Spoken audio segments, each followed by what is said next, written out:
பழங்களோட ராஜா அப்படின்னாலே அது மாம்பழம் தான். அதுலயும் இந்த சம்மர் சீசன் வந்தாலே மாம்பழங்களோட விற்பனை எல்லாம் அதிகமாயிரும். ஆனா கடையில போய் சரியான மாம்பழத்தை தேர்ந்தெடுக்கிறது அப்படிங்கிறது ரொம்பவே சவாலான விஷயமா தான் இருக்கும். ஸோ இந்த டிப்ஸை நீங்க ஃபாலோ பண்றது மூலமா உங்களாலையும் சரியான மாம்பழத்தை தேர்ந்தெடுக்க முடியும்.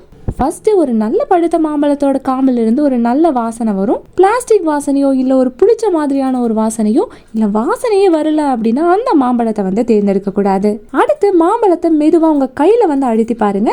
அது ரொம்பவே கடினமாவோ இல்ல ரொம்பவே மென்மையாவோ இல்லாம லேசா அழுத்தும் போது உள்ள போற மாதிரி இருக்கணும். அடுத்து மாம்பழத்தோட நிறத்தை மட்டுமே நம்பி நம்ம வாங்கக்கூடாது. மாம்பழத்தோட நிறம் அப்படிங்கிறது அதை வகையை பொறுத்து மாறுபடும். சில மாம்பழங்கள் பாத்தீங்கன்னா பழுத்ததுக்கு அப்புறமும் பச்சை நிறத்துல இருக்கலாம். சில மாம்பழங்கள் பாத்தீங்கன்னா மஞ்சள், ஆரஞ்சு, சிவப்பு நிறத்திலயும் இருக்கும். சோ நிறத்தை மட்டுமே வச்சு நீங்க மாம்பழத்தோட பழுத்த நிலையை தீர்மானிக்க கூடாது. அடுத்து சரியான வடிவத்தில் இருக்க மாம்பழங்களை தேர்ந்தெடுங்க. ரொம்பவே தட்டையாவோ இல்ல ஒழுங்கற்ற வடிவத்தில் இருக்க மாம்பழங்கள் பாத்தீங்கன்னா சரியா பழுத்திருக்காது. அடுத்து மாம்பழத்தோட தோல்ல பெரிய கரைகள், வெடிப்புகள், காயங்கள் எல்லாம் இருக்கா அப்படிங்கறத கவனமா பாருங்க. சிறிய புள்ளிகள் இருக்கலாம், ஆனா பெரிய கரைகள் இருந்துச்சு அப்படின்னா அந்த மாம்பழத்தை தவிர்க்கணும்.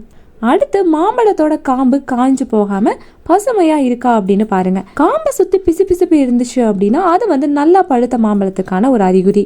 அடுத்து ஒவ்வொரு வகையான மாம்பழத்துக்குமே ஒரு தனித்துவமான சுவை, அமைப்பு இருக்கும். உங்களுக்கு எந்த வகை மாம்பழம் பிடிக்கும் அப்படின்னு தெரிஞ்சுட்டு வாங்கினீங்க அப்படின்னா கண்டிப்பா நீங்க ஏமாற மாட்டீங்க. அடுத்து ஒரு தரமான புதிய மாம்பழங்களை வாங்குறதுக்கு நீங்க ஒரு நம்பகமான கடைகள் இல்லைன்னா சந்தையை தேர்ந்தெடுக்கிறது ரொம்பவே நல்லது. அதே மாதிரி மாம்பழம் எந்த சீசன்ல அதிகமா கிடைக்கும் அப்படின்னு தெரிஞ்சுட்டு வாங்குங்க.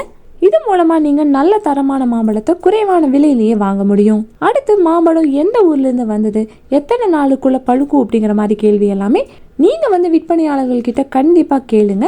ஸோ இந்த 10 டிப்ஸை நீங்கள் ஃபாலோ பண்ணீங்க அப்படின்னாலே அடுத்த தடவை நீங்கள் மாம்பழம் வாங்கும்போது கண்டிப்பாக நல்ல சுவையான பழுத்த மாம்பழங்களை தான் தேர்ந்தெடுப்பீங்க. ஸோ இந்த வீடியோ உங்களுக்கு ரொம்பவே யூஸ்ஃபுல்லாக இருக்கும் நம்புறோம். ஸோ இது போல மேலும் இன்ட்ரெஸ்டிங்கான வீடியோஸ்க்கு இந்த வீடியோக்கு ஒரு லைக் பண்ணிட்டு நம்ம சேனலையும் சப்ஸ்கிரைப் பண்ணிடுங்க.